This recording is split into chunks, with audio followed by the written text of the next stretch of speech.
Hello YouTube, today I'm going to be unboxing this locomotive which I bought at the Cathcart Model Railway Exhibition in Pollock Shores last week. And it's a J39, it's an LNER 060 Gresley design. These were very much a staple of the coalfields in the northeast of England, which is what I'm trying to model.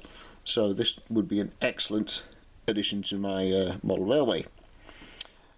So let's open it and see what we've got inside. If we can. So this cost me £65. It's pre-owned, but I'm told it hasn't been used.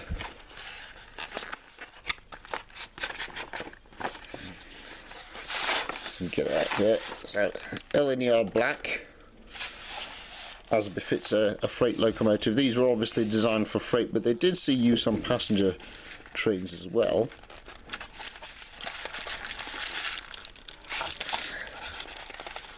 So let's take a look at this. Good bit of weight in that. You can tell it's not been used. The driver and fireman there separately modelled, coloured. So no painting required.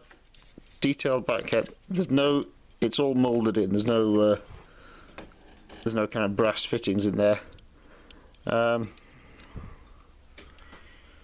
yeah, good bit of weight in that. And tender again, all plastic moulding. Not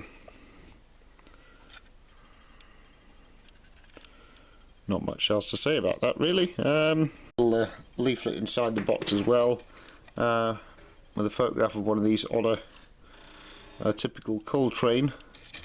So this one's a BR example of photograph, but obviously the model is LNER. A little history of the J39.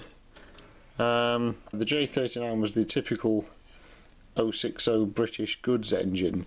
These were favoured for goods trains from pretty much the beginning of the railways. So this, along with its sister class J38, was the first 060 tender locomotive built by the LNER. Up to this point they've been using engines from the pre-grouping companies. So designed by Gresley as a standard goods loco, introduced in 1926. A total of 289 were constructed, so there was a lot of these. The class showed themselves to be one of the finest examples of the type ever built, and with wheels 6 inches larger diameter than the J38, proved to be well suited to mixed traffic work, with their abilities to accelerate rapidly on passenger trains. The J39s eventually became the largest class on the LNER and could be seen over the greater part of the English region of the LNER, with some minor exceptions. In the main, the locomotives were used on freight services, the role for which they were originally intended. A variety of tenders were used, including 3500 gallon and 4200 gallon group standard types, the latter with the flat or flared step sides. It's interesting to note that the trade depression of the early 30s necessitated a cutback in the new locomotive construction, resulting in a shortage of tenders, which required 4 J39 engines to be paired with flared tenders borrowed from the J38s. The J39 060s underwent very little change throughout their working lives, being of such simple and trusted design. The only major alterations were the change to mechanical reversing gear to replace steam-operated equipment of North Eastern Railway origin, and removal of the Westinghouse brakes under BR ownership. Withdrawal of the entire class took place quite swiftly between 1959 and 1962, with not a single J39 surviving into preservation, which is quite sad for something that was so numerous at one point. Also in the box we've got this sort of little diagram, basically show you how the whole thing goes together.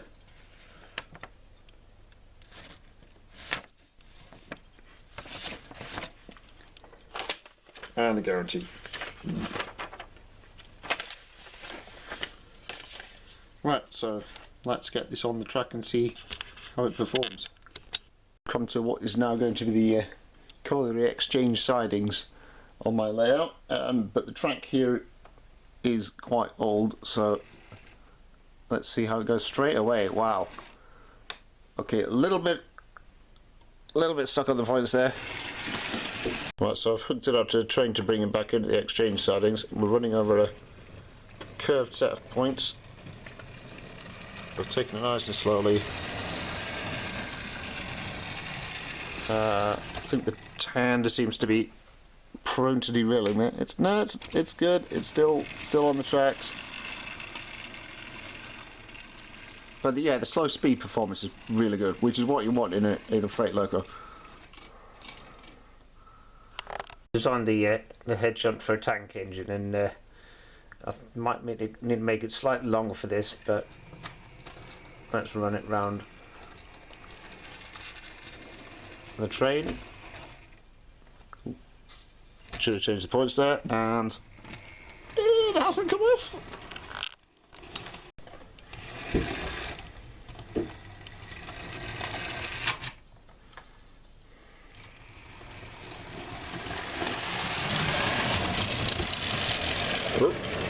Oh dear, we've had a breakaway.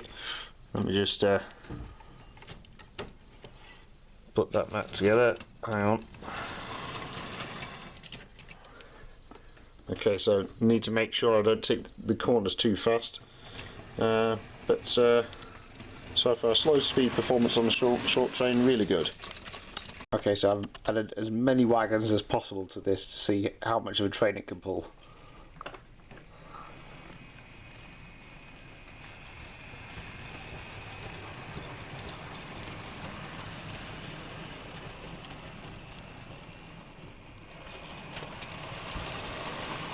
I think a few of them try to fall over on the points, but that, yep, and well. So after the success with the freight, let's see how she copes with a passenger train. Taking it very slowly. Yeah, I don't know. Right, yeah, that's the problem. I keep hitting that jar of stuff. But apart from that, now I've derailed that. Okay. Watch out for obstructions on the line. Okay. But it's certainly easily powerful enough to cope with 3 Grizzly teak until it hits that one section of bad track.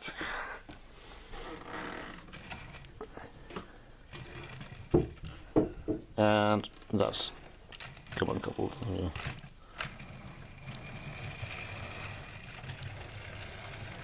Nicely, I think I'm slightly struggling with the older track, but on newer track it certainly has the power to pull that length of train. So there you have it, the LNER J39. This one's numbered 1496. Better slow speed control than the K1 that I did in a previous unboxing video. But at the same time it does seem to struggle on the older, dirtier track. Details so. It's probably good value for what I paid for it. So yeah, good model, definitely needed for my layout. What should we give it? 8 out of 10, something like that. Yeah, I like it. Well, that's all for this video. Thanks for watching, and I'll see you in the next one. Bye for now.